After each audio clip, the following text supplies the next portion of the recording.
Start करते हैं एक और question balance as per cash book का ही, जिससे कि जितने हम ज़्यादा क्वेश्चन करेंगे उतनी हमें अंडरस्टैंडिंग होगी कि हमें ट्रीटमेंट क्या करना है, और एक चीज़ हमें समझ में आएगी कि हमें इस फॉर्मेट को कैसे फॉलो करना है। ये फॉर्मेट अगर हमने समझ लिया, balance as per cash book वाला, cheque issued but not present for payment add करना है, interest credited by the bank add करना है, cheque deposited but not collected by the bank minus, और bank charges not recorded in the cash book minus, bills and cheque dishonoured minus करना है। ये item हम लोगों को एक बार अंडरस्टैंडिंग हो गई, हमें दिमाग में बैठ गए, तो हम लोगों के लिए चैप्टर चुटकियों का खेल है। तो आइए शुरुआत करते हैं हम चैप्टर के साथ क्वेश्चन के साथ कि हमें इस क्वेश्चन में क्या करना है। On 31st March 2017, Rakesh had an overdraft of 8,000 as shown by his cash book. Checks amounting to 2,000 has been paid in by him but were not collected by the bank. He issued check of 800 which were not present to the bank for payment. There was a debit in his passbook of 60 for interest and 100 for bank charges. Prepare bank reconciliation statement. तो हम लोगों को simple सा question है, करना है, और हम लोग जल्दी से क्वेश्चन को शुरुआत करते हैं।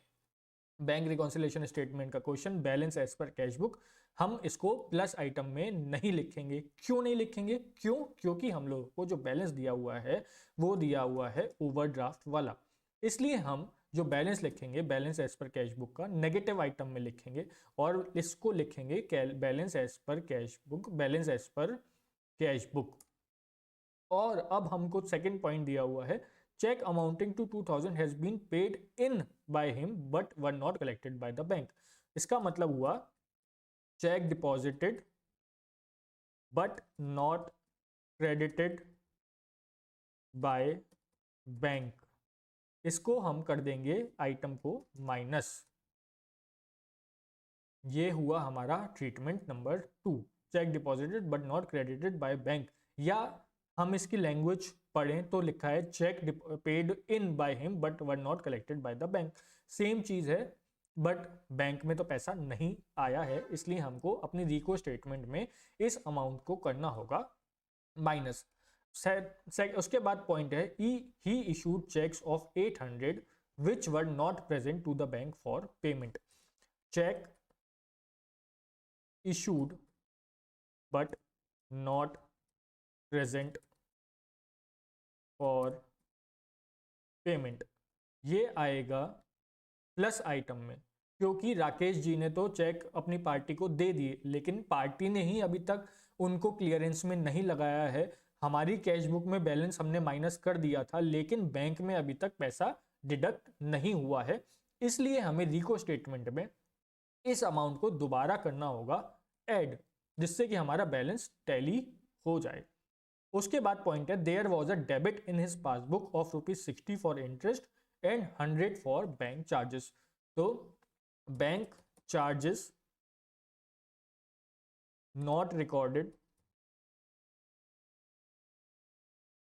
इन कैश बुक। अब आप लोग मेरी स्पेलिंग्स पे ना जाएं, क्योंकि स्पेलिंग्स थोड़ी सी गड़बड़ हो जाती है, उस पे ज़्यादा फोकस ना करें। तो टोटल हुआ हमारा 10,160 का, और बैलेंस जो आएगा वो आएगा हमारा 9,360। इस तरीके से हमने ये क्वेश्चन को कर लिया पूरी तरीके से complete. Balance as per passbook हमारा हो गया टैली। अब हम एक क्वेश्चन को और देखते हैं और समझते हैं कि हमारे को क्या दिक्कत है पॉइंट्स को करने में। On 31st March 2017, the bank column of the cash book of Agarwal Traders showed a credit balance of 1,18,100 overdraft balance. On examining the cash book and bank statement, it was found that check received and recorded in cash book but not sent for collection. Payment received from customer directly but no entry was made in the cash book. Check issued for 1,75,200 not presented for payment. Interest of 8,800 charged by the bank was not entered in the cash book. Prepare BRS. तो हम लोगों को सबसे पहले overdraft balance को negative item में हम note कर लेंगे। उसके बाद अब हम शुरुआत करेंगे अपने पॉइंट से। तो cheque received and recorded in cash book but not sent for collection. Cheque not sent for collection, हमारे बैंक में तो पैसा आया ही नहीं, तो हम इसको कर देंगे नेगेटिव आइटम में 12,400 रुपये का। फिर है payment receive from customer directly,